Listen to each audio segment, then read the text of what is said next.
Hello once more, everybody. We have a quite challenging task, that is to try to present what we did during 3 years in a research and practical project within 30 minutes. My task will be now to try to present to you the rationality behind this project, and my colleague Maren Gag will present some results based namely on the illustrated by what happens in Hamburg. That is to say, we will have within these 30 minutes 2 presentations. What I will do now is just to tell you why did we did this research. That is the background, to give you some information about the background. And secondly, what exactly or how do we do it? That is the approach and the methodology. So, at first I will start with some preliminaries. With the EU Council Directive of 27th of January 2003, laying down the minimum standards for the reception of asylum seekers as well as of the promotion of access to education and participation in FET. At EU level, an important signal was sent to the member states regarding the reconnection of asylum seekers and refugees as subject of integration, regardless of whether they have a sure residence status or not. Refugees were even explicitly included in the Equal Community Initiative that ran from 2001 until 2007.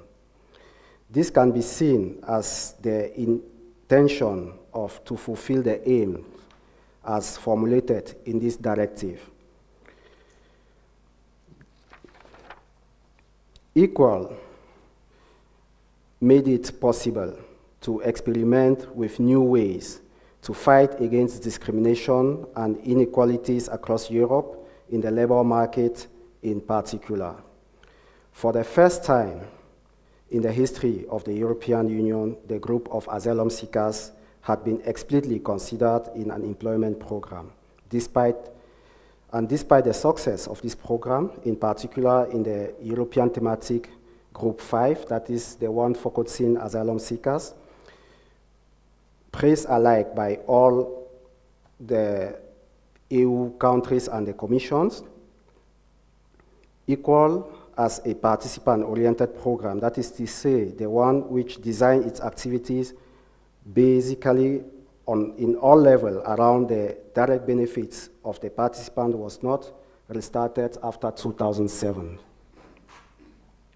It thus remained an experimental program, much to the disadvantage of a transfer of the best practices that had been developed in the numerous model projects. Up to today, no systematic ex post evaluation on the sustainability of the Equal measures has been carried out to determine if the target group specific integration models devised and tested in the different development partnerships of the countries could be transferred into permanent structured integration measures. Neither have there been a post-study to follow up on the participants and on the effectiveness of their career development after Equal. In this context, the idea of this project, that is to say EduAsyl, was born. The project, thought was not supposed to evaluate the Equal program from the perspective outlined above. It rather aims at analyzing the results achieved by Equal with respect to the harmonization of reception standards as formulated by the EU Council Directive, and to the promotion of access to education and participation in employment and FET in the integration policies of the member states.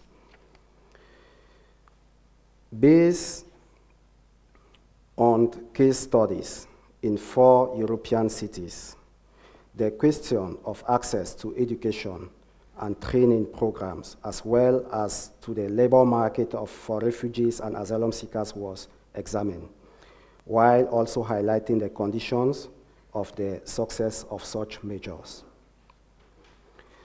The project thus aims at investigating the question of in what way and under which legal, political, structural, and individual circumstances the vocational preparation of integration of this extremely disadvantaged group of migrants can be successful in Europe. What role can be ascribed to their biographies, which are characterized by transnational mobility, and thus to the specific competencies they bring with them in the process of vocational preparation and integration? So that were the questions we try to answer in the research project. And this question underlies some specific theoretical perspective that we thought to be useful while dealing with the target group. So the first one is the research approach. And this research approach concerns both the structures as well as the subjects. Research approach concerning the structures. Regarding the extremely difficult situation of asylum seekers and refugees in basically all EU member countries, refugee research has up to now primarily focused on the legal and social and structural mechanism of discrimination with respect to the integration in the receiving countries, as well as on individual deficits as a drawback. As a matter of consequence, most practical projects are deficit-oriented in their approach to integration, and the majority of the offers based on these approaches focuses on compensating the deficits asylum seekers may have, whether linguistic, mental, physical, cognitive, cultural, social, or material.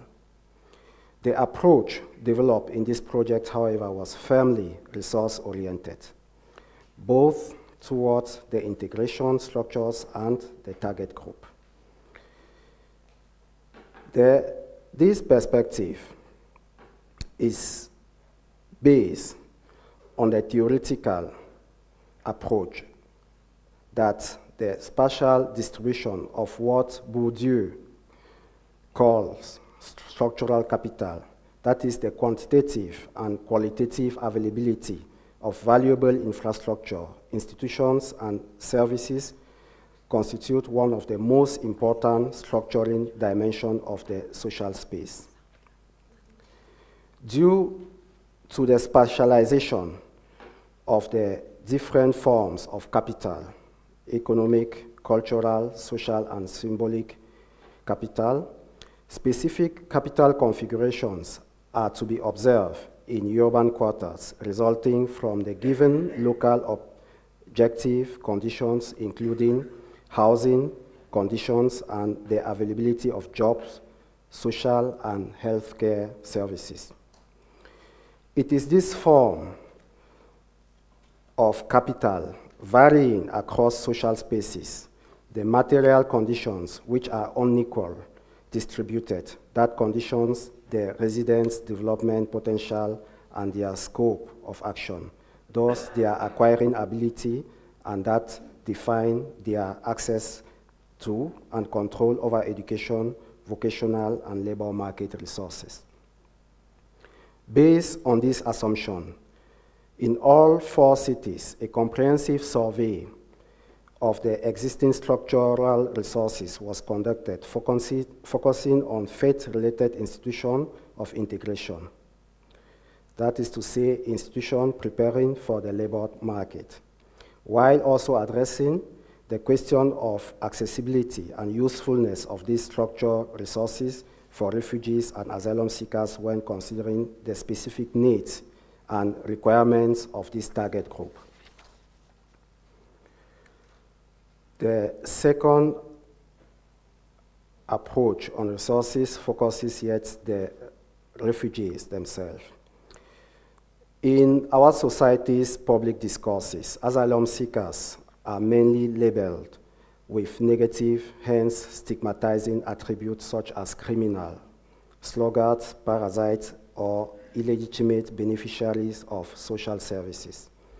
They are even viewed as victims by social and educational workers and other so-called mentors or helpers. Also due to the fact that their biography are usually characterized by several traumatic experiences, including their precarious situation in the receiving countries as a whole, refugees tend to be essentially regarded as helpless beings and victims. The project EduAsyl, however, took a different approach and assumes that they are due to the primarily socialization in different contexts of their countries of origin, as well as due to their transnational biographies and experiences of flight. Refugees and asylum seekers are equipped with various competencies acquired in the formal, non-formal, and informal education sector. Systematically considering these existing individual resources and competencies shall thus be the theoretical basis for examining the success of any kind of education, social, pedagogical, or social work, as well as labor market support program, which aims at reducing the individual effects of the structural disadvantages refugees faces.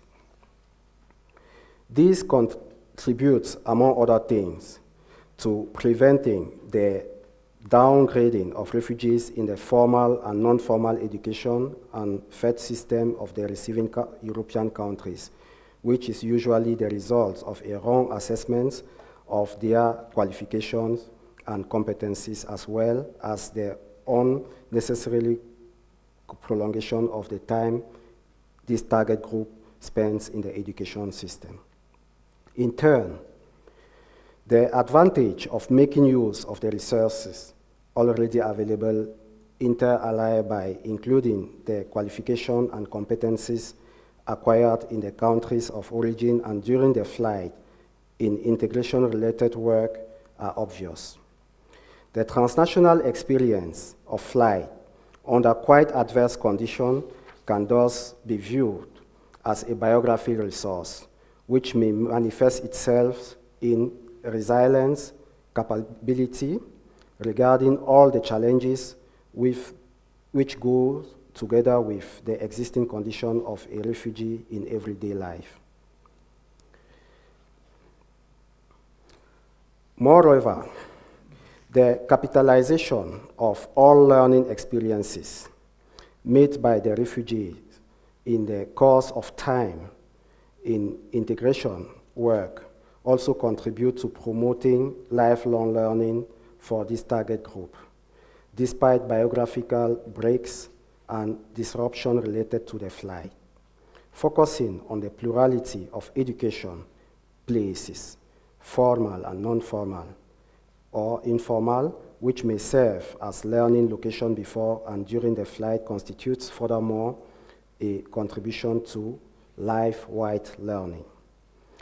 With this term, I would like to highlight the localization of education. That is to say, that place is fundamentally constitutive for educational content and for the competencies resulting from it. In this way, alongside the formal and non-formal sector, the informal sector as a place for education and thus for competence acquisition gains in significance.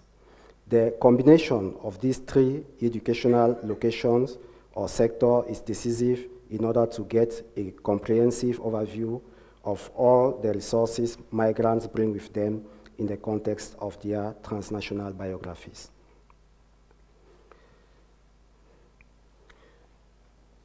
FED researches has shown that the vocational integration of refugees and asylum seekers is most successful when their whole life situation is stabilized through appropriate intervention. While previously educational work focused on vocational qualification and training, assuming that this would create the conditions for social integration, today it is the stability in the individual life situation that is regarded as prerequisite for successful vocational integration. Thus, if the success of vocational support programs is to be evaluated, it is simply not enough to focus exclusively on the educational pathway and the employment biography of the participant. The successful completion of such educational programs, along with the possibility of entering training work, depends on the forms of handling the difficult life situations refugees have to face, their financial situation, their residence status, and of other law-related issues, the stability of their social relations, their civil competencies, their housing and health conditions, as well as the form of their recreational activities are significant dimensions that have an impact on the success of an educational support program. We thus assume that there is a close, albeit not causal, relation between the life situation of an individual and his or her possibility to ask for and to acquire education. In the research project, we define education as a product of individual possibility of access to and control over different forms of economic, social, and cultural capital. The life situation of an individual is determined by the specific quantity, that is to say the volume of the capital and the configuration of those various types of capital. Economic capital can directly be converted into money. Cultural capital manifested itself in certificates and educational degrees and may pay off in the form of a well-paid job. Social capital is made up of different types of useful social status of the individual. We can add the juridical capital, which will refer to the legal status. From this perspective, it can be shown that the educational and employment careers of refugees develop under quite adverse conditions since their access to capital is excessively restricted. Basically, no form of capital can be accessed without a restriction or is available without control. Their acquisition potential or the different types of capital, that is to say, their capacity to shape their education career and to realize their aims in life is in fact minimal.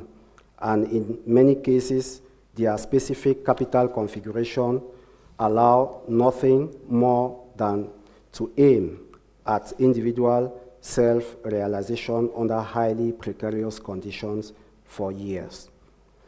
The legal, physical, economic, and social capital available to them is insufficient to be able to act profitably in the fields of education, training, and employment. That some individuals are able, despite the most adverse conditions, to earn education degrees and to find employment deserves greatest respect. That others have resigned, who could blame them for it? Based on these theoretical perspectives, empirical data on the vocational integration of refugees have been collected and analyzed in the European cities of Glasgow, Gothenburg, Florens, and Hamburg. So the data were collected on two perspectives. The first one was the structural perspective, that is to say, we try to see what are the integration structure which are available in the cities, in the 4 cities. And the second one was to try to look at the efficiency of this structure or the way they function from the perspective of the target group. So we did interviews with refugees and to see how do they get into this structure, how does this structure, are they integrated in it, and if this structure take into account their biography, that is to say the resources they bring with them. So that was basically what we did, and the results of the research were put together, were bound into what we call city reports. And my colleague Maringak will try now, based on the example of Hamburg, to give you an illustration of one of these results. Thank you.